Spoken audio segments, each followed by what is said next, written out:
Halo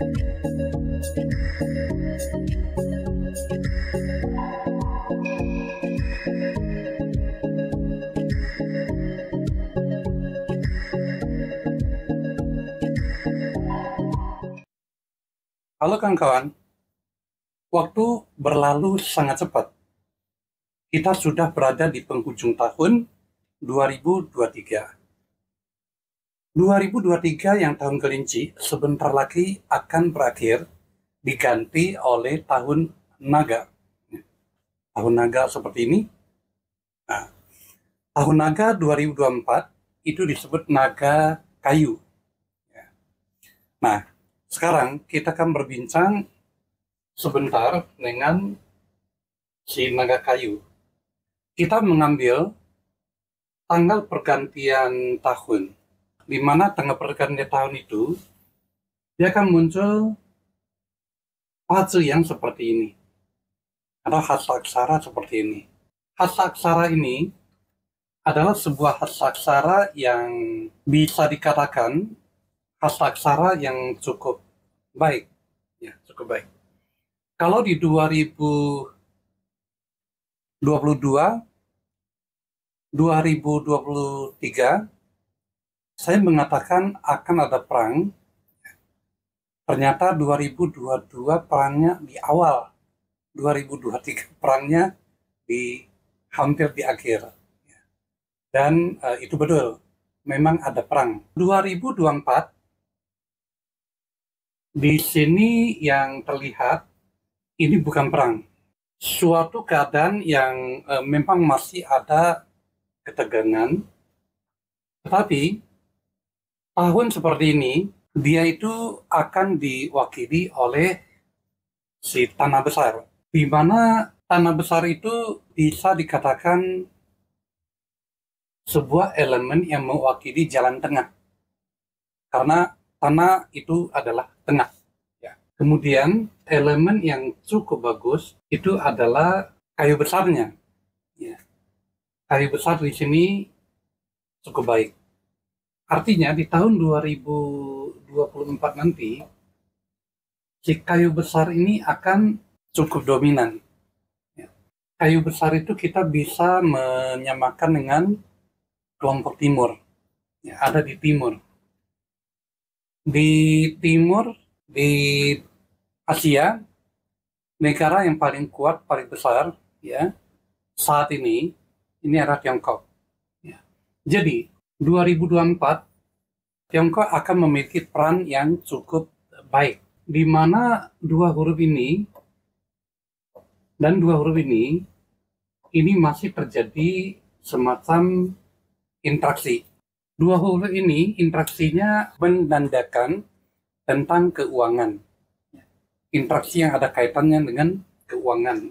Interaksi keuangan ini adalah beredarnya barang. Jadi ekonomi dunia di sini tidak kelihatan keuangan yang membaik. Ya. Jadi keadaan keuangan secara umum tidak dikatakan baik. Tetapi interaksi yang ini interaksi yang ada hubungan dengan perdagangan, dengan adanya tarik-menarik, adanya negosiasi, adanya kemajuan-kemajuan yang dicapai. Jadi, sekalipun keuangan secara global tidak kelihatan baik, namun peredaran barang itu berjalan, interaksi atau komunikasi antar negara itu berjalan baik, ya. Kemudian peran daripada negara besar Asia itu dominan, keuangan di kelompok ini akan sangat baik, ya. Akan sangat baik. Jadi di tahun 2024 ini akan ada semacam perubahan, akan ada semacam peralihan dominasi yang tadinya didominasi oleh kelompok barat, dia akan mulai bergeser secara perlahan ke kelompok timur. Ya. Jadi secara garis besar akan seperti itu, ya. Jadi di sini tidak kelihatan sesuatu yang luar biasa. Jadi yang terlihat itu hanya ada dominasi dari kelompok timur, dan ekonomi di kawasan timur juga berbaik. Kalau ini disebut tengah misalnya ya, ini adalah kelompok timur, berarti peran kelompok timur terhadap wilayah tengah yang barangkali ada hubungan dengan wilayah-wilayah penghasil minyak, barangkali ya, perannya akan cukup baik, cukup efektif. Utamanya seperti itu. Kita sekarang mulai berbicara tentang sio-sio. Ya. Biasanya yang paling ditunggu-tunggu setiap pergantian tahun, kita akan bercerita tentang sio, keberuntungan sio. Ya.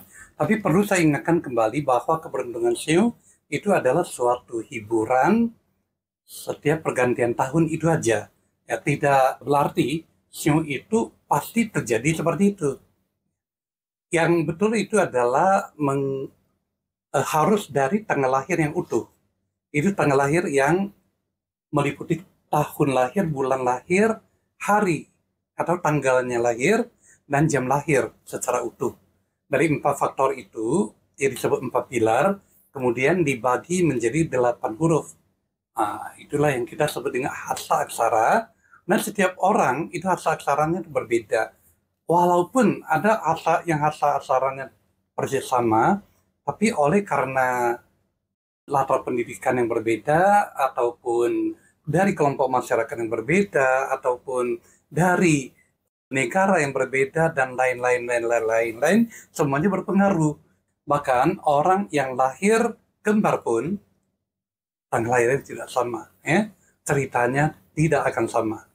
Disitulah peran sebagai seorang ahli pengurai hasta aksara untuk menguraikannya dengan baik, membedakannya dengan baik. Baik, sekarang kita mulai dengan keberuntungan sionya. Yang saya ambil keberuntungan sio itu adalah kita pakai cakram yang disebut Cui Tausu ya. Cui Tausu itu pakainya indi, kalau hasta aksara pakainya yangdi. Jadi ini pakainya indi, karena itu kita mengambil indinya tanggal 1 bulan 1 ya. Nah, dia akan keluar seperti ini ya. Karena tahun ini tahun kelinci, maka kita mulai bercerita tentang kelinci ya. Kita lihat kelinci seperti ini, dan kita bisa lihat juga di tahun kelinci, orang yang sio kelinci secara umum dia itu merasa kurang percaya diri. Oleh sebab itu, bagi Anda-Anda yang sio kelinci harus lebih pede, ya, harus lebih pede. Ya. Kemudian di sini tertera apa yang disebut Taiyang Huaci ya. Taiyang itu adalah kerabat yang ada hubungannya dengan laki-laki. Jadi kerabat yang laki-laki, terutama kerabat yang tua. Ya. Jadi kalau Taiyang Huaci itu bisa, karena Huaci itu halangan. Jadi bisa saja memiliki halangan, memiliki perselisihan, perbedaan pendapat dengan laki-laki yang tua, misalnya kakaknya yang laki-laki, orang tuanya dalam hal ini ayahnya ya tentu itu laki-laki, kemudian pamannya dan siapapun, termasuk bosnya yang laki-laki ya. Jadi perlu menjaga hubungan dengan baik. Lalu apabila di dalam rumah ada orang tua ya, yang laki-laki, biasanya orang tua itu kesehatannya itu akan lebih lemah, ya, akan menurun. Ya. Jika diperlukan, kalau misalnya perlu ada tindakan semacam tindakan operasi, ya, kecil ataupun besar, ya, itu bisa saja, boleh saja dilakukan. Karena di sini terlihat seperti itu, ya. Namun ini tak ada masalah karena ada bintang pelindungnya, ya. Ada bintang yang melindungi. Taiyang plus Henliang ini artinya ada masalah, tetapi masalahnya itu bisa teratasi ya, cukup bagus ceritanya. Kemudian dalam hal ini Anda yang kelinci juga di tahun 2024 ya, tidak boleh melakukan spekulasi ya. Spekulasi akan cenderung rugi ya, akan rugi ya, karena kongwang ya, kongwang itu bukan hal yang baik di dalam hal yang ada hubungan dengan spekulasi atau hal-hal yang kita belum tahu hasilnya seperti apa. Jangan coba-coba ke situ ya. Oleh karena kekurangan percaya diri ya, maka di sini perlu mempompa diri ya, push diri supaya lebih yakin ya. Kalau misalnya mengikuti apa adanya tanpa ada usaha nyata ya, maka keadaannya akan seperti orang sakit. Dalam hal ini ya, sepanjang tahun itu ya tidur-tiduran aja ya. Itu tidak akan ada hasil apapun yang baik. Kebetulan tahun kelinci ini ya, ini berada di Zeni Kong ya, Zeni. Zeni itu adalah anak-anak ya, putra-putri. Ya. Jadi si kelinci yang anak-anak ya dalam hubungannya dengan orang tua atau orang yang lebih tua atau orang yang dipertuakan ya. Kemudian kita lihat lagi yang berikutnya ya.